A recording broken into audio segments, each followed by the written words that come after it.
ఆనందపురం మండలం బోని, పేకేరు, సిర్లపాలెం పంచాయతీలలో భీమిలి నియోజకవర్గం YCP party అభ్యర్థి ముత్తంశెట్టి శ్రీనివాసరావు ఎన్నికల ప్రచారం ఘనంగా నిర్వహించారు.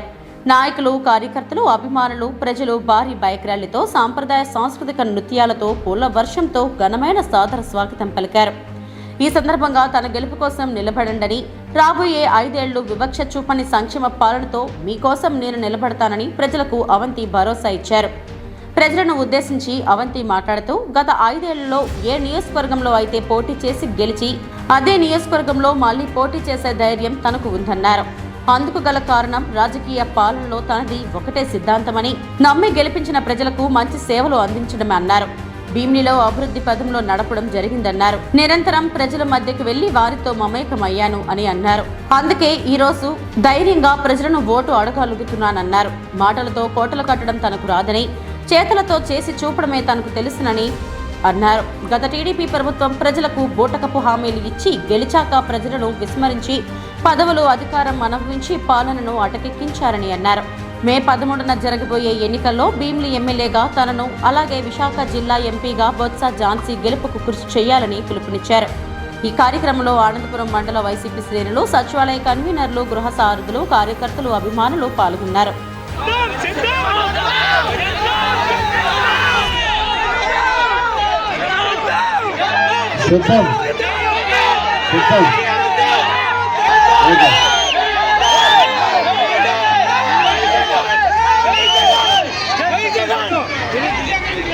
మన ఏమా ఇప్పుడు ఈ 5 సంవత్సరాల కాలంలో ఎమ్మెల్యేగా ఎన్నిసార్లు వచ్చింటా మీ ఊరిలో? 28 సార్లు వచ్చాను. 28 సార్లు. మరి మా ప్రెసిడెంట్ గారు సన్యాసి నాయుడు, అలాగే మా సోదరి,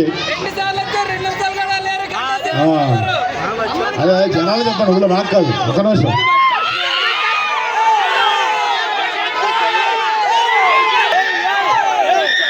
మీరు 5 నిమిషాలు సాధించిన వాళ్ళకి సబ్జెక్ట్ ఓకే ఓకే.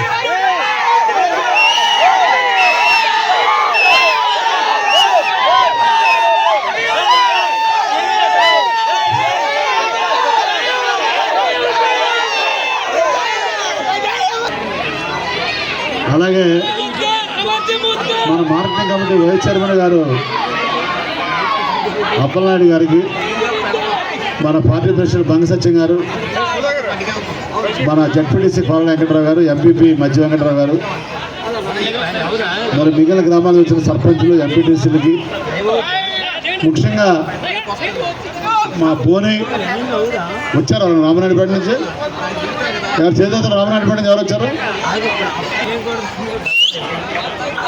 అమ్మా, ఇప్పుడు సంక్రాంతి పండుగ వస్తుంది. పండుగ వచ్చినప్పుడు చాలామంది వేషగాళ్ళు వస్తారు. ఊళ్ళో బాగుంటుంది, సరదాగా కాసేపు టైం పాస్, ఫన్ ఉంటుంది. అలాగే ఇప్పుడు ఎలక్షన్స్ వచ్చినాయి కాబట్టి గంట వస్తాడు, బొంట వస్తాడు, చంట వస్తాడు, అందరూ వస్తారు, అందరూ గుర్తొస్తారు. మళ్ళీ రేపు ఎలక్షన్ అయిపోగానే మన ఫోన్ ఎక్కడో తెలియదు, ఈవెన్ వాళ్ళ నాయకుడు కూడా తెలియదు, ఆ ప్రసాద్ ఎక్కడ కూడా తెలియదు, వాళ్ళ నాయకుడు తెలియదు. మన గురించి కాదు, మన ప్రజల గురించి కాదు. అసలు కుంటామనో మట్టప్పుకుంటామనో అడిగేటటువంటి వ్యక్తులు కాదు వాళ్ళిద్దరూ కూడా. ఎంత అదృష్టవంతులే మీరు చెప్పండి మీ గ్రామంలో. కాబట్టి నాకు కానీ, మా మండల నాయకులు బంగ సత్యం గారికి కానీ, మా కొర వెంకటరావు కానీ, మధ్య వెంకటరావు, మీ అందరూ కూడా వాళ్ళిద్దరినే ఎప్పుడు కూడా మీ బోని గ్రామం అన్నా, మీ నాయకులన్నా, అలాగని వైస్ ప్రెసిడెంట్, వార్డు మెంబర్లు చెప్పలేదు అనుకోపోకండి. మీ వైస్ ప్రెసిడెంట్ కానీ, వార్డు మెంబర్లు కానీ అందరూ అన్నా కూడా మా అందరికీ ప్రత్యేకమైన అభిమానం, ప్రత్యేకమైనటువంటి ఎప్పుడు ఇష్టం. కాబట్టి మీ గ్రామ అభివృద్ధికి మీ సర్పంచ్ గారు, మీ ఎంపీటీసీ గారు, మీ అప్పలనాయుడుతో పాటు, వార్డు మెంబర్లతో పాటు, మీ మండల నాయకులతో పాటు తప్పనిసరిగా నేను మీ గ్రామంలో పుట్టకపోయినా, మీ కులంలో పుట్టకపోయినా, మీ గ్రామ అభివృద్ధికి ఎప్పుడు కూడా నేను నిరంతరం కృషి చేస్తూ ఉంటాను. అలాంటి కొనుగోలు కేంద్రం ఎక్కడ పెట్టాలని ఆలోచించినప్పుడు మొట్టమొదటిగా బోరులో మీ అందరం కూడా యునానిమస్గా ఆ రోజు రాత్రి కూడా 7:30 8 గంటలకు వచ్చి కొనుగోలు కేంద్రం కూడా ఓపెన్ చేస్తాం. కాబట్టి జగన్ గారు ముఖ్యమంత్రి అయిన తర్వాత మీ ఊళ్ళో అర్హత ఉన్నటువంటి ప్రతి వ్యక్తికి కూడా సంక్షేమ కార్యక్రమాలు, అభివృద్ధి కార్యక్రమాలు అందజేయడం జరిగింది.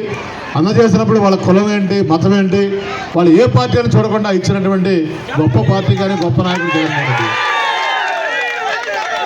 కానీ ఈ సందర్భం కూడా గుర్తు చేస్తున్నాను, విమర్శించట్లేదు. కానీ ఇదే చంద్రబాబు నాయుడు తెలుగుదేశం ఉన్నప్పుడు వాళ్ళు జన్మభూమి కంటెలని చెప్పి వాళ్ళకి ఇష్టం వచ్చిన మనుషులకి చేసుకున్నారు తప్పనిచ్చి, మరి మన పార్టీ ఎప్పుడు కూడా మన నాయకుడు కానీ 51 లక్షల కాలంలో మీ అందరికీ మంచి జరిగింది.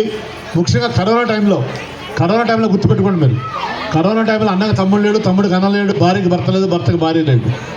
అలాంటి అమ్మ కరోనా టైంలో కూడా మనందరికీ పథకాలు ఇచ్చినటువంటి గొప్ప వ్యక్తి వైఎస్ జగన్మోహన్ రెడ్డి గారు. కాబట్టి అమ్మ ఇక్కడికి వచ్చిన వారు, ఇక్కడ రాని వాళ్ళు, వైఎస్ఆర్ వాళ్ళు, టీడీపీ వాళ్ళు, జనసేన వాళ్ళు, ఎవరైనా సరే మానవత్వం ఉన్నవాళ్ళు, ధర్మం న్యాయం ఆలోచించిన వాళ్ళు, ఈ 5 సంవత్సరాలు లబ్ధి పొందిన వాళ్ళు తప్పనిసరిగా జగన్మోహన్ రెడ్డి గారి నాయకత్వాన్ని బలపరచాలి. బలపరిస్తే మొట్టమొదటి లాభం మీ పోయినసారి. నేను ఆ మాట ఇస్తున్నాను, కానీ మీరు కూడా నాకు మాట ఇవ్వాలి.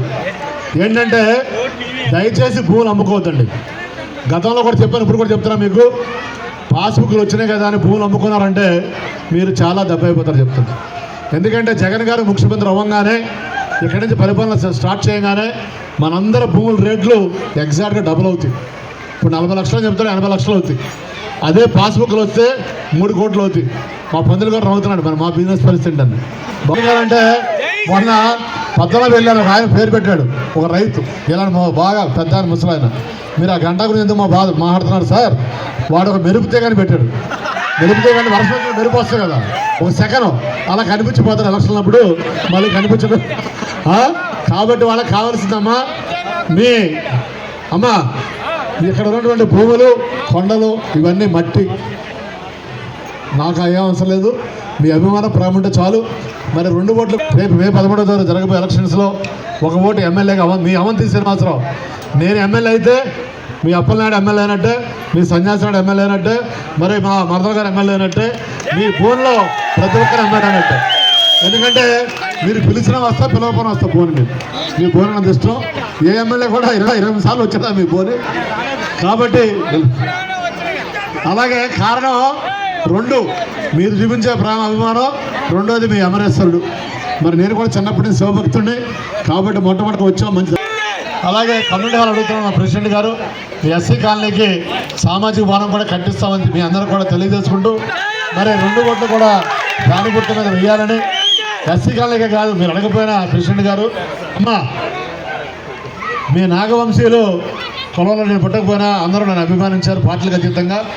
మీ నాగవంశీయుల కోసం ఒక ఎకరం, ఒక ½ ఎకరం సైటు పద్మనాభంలో కూడా ఎలకెట్ చేయించడం జరిగింది, గవర్నమెంట్ సైటు.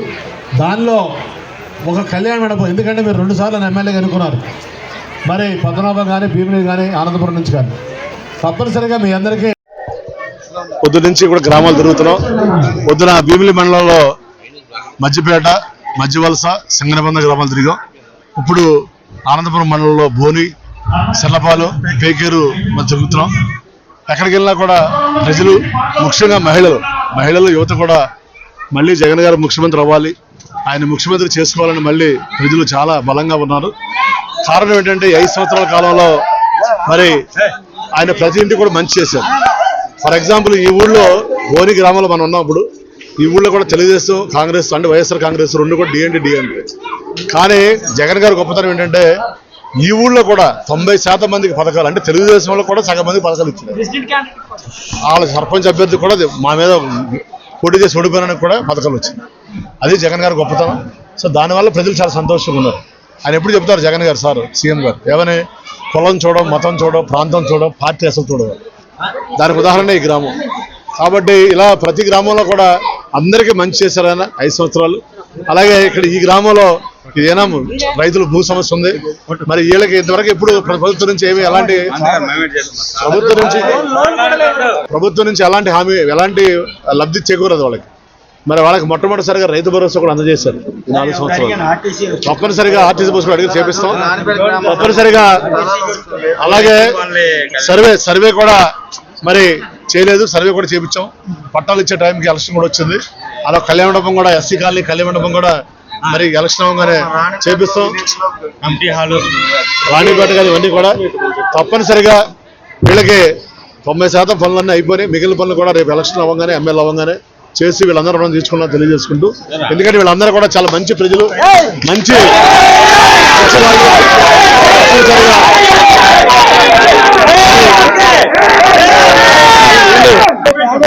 మూడోసారి కూడా మరి జగన్ గారు అవకాశం ఇచ్చారు. మరి మూడోసారి కూడా రేపు గెలిచి భీమిలిలో గతంలో వచ్చిన మెజార్టీ కూడా గెలిచి మరి జగన్ గారికి బహుమతికి ఇస్తామని తెలియజేసుకుంటూ, ఈ కార్యక్రమాన్ని ఎంత ఘనంగా ఏర్పాటు చేసినటువంటి మా టైగర్ అప్పలనాయుడు గారికి, వాళ్ళ తమ్ముడు